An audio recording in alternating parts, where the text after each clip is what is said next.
এবার নামাজ নিয়ে চাঞ্চল্যকর তথ্য দিলেন যুক্তরাষ্ট্রের একদল বিজ্ঞানী। নামাজে করা প্রত্যেকটি কার্য মানবদেহের জন্য অধিক উপকারী বলেছেন তারা। তবে কি এমন খুঁজে পেলেন তারা এই নামাজের মধ্যে?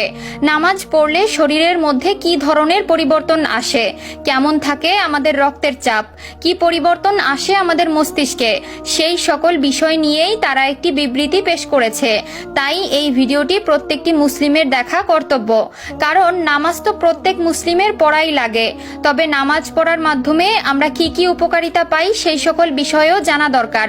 তাই ভিডিওটি আপনার সকল মুসলিম ভাই বোনদের মধ্যে শেয়ার করে দিন, যারা কিনা প্রতিনিয়ত নামাজ পড়ে কিংবা পড়ার চেষ্টা করে। তাহলে যখন তারা জানতে পারবে নামাজ পড়ার এই সকল গুণাগুণ ও উপকারিতা, তখন তাদের নামাজের প্রতি আগ্রহ অধিক পরিমাণ বৃদ্ধি পাবে। এবং আপনি যদি প্রতিনিয়ত নামাজ পড়ে থাকেন তাহলে আলহামদুলিল্লাহ বলে যাবেন। তো চলুন ভিডিওটি শুরু করা যাক। প্রিয় দর্শক, এবার নামাজ আদায়ে শারীরিক ও মানসিক উপকারিতার কথা উঠে এসেছে বৈজ্ঞানিক গবেষণায়।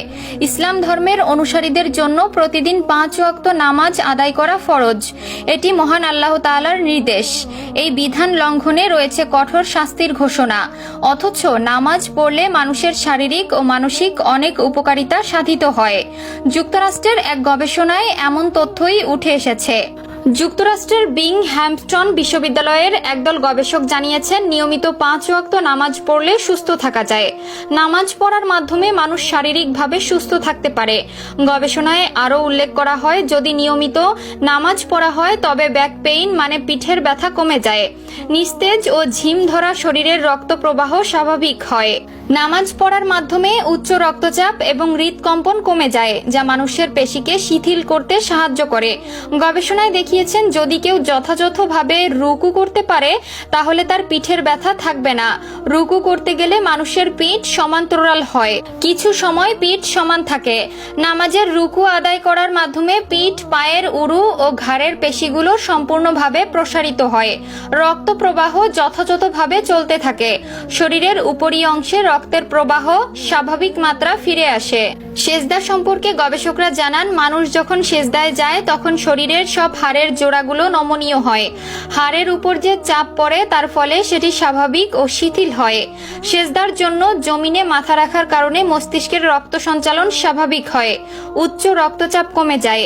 ধীরস্থিরভাবে সেজদা আদায়ের মাধ্যমে মস্তিষ্কের কার্যক্ষমতা বেড়ে যাওয়ার পাশাপাশি শরীরের ভারসাম্য ফিরে আসে।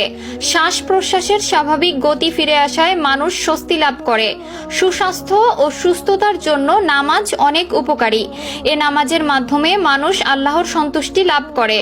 কর্মক্ষম উজ্জীবিত মানসিকতা লাভে নামাজ আল্লাহর এক মহান নিয়ামত, বান্দার জন্য অন্যতম বরকত বটে। তাই তো আল্লাহ তাআলা মানুষকে সার্বিকভাবে উজ্জীবিত করতে নামাজের প্রতি গুরুত্ব আরোপ করেছেন, আর তা না পারলে শাস্তির বিধানও রেখেছেন।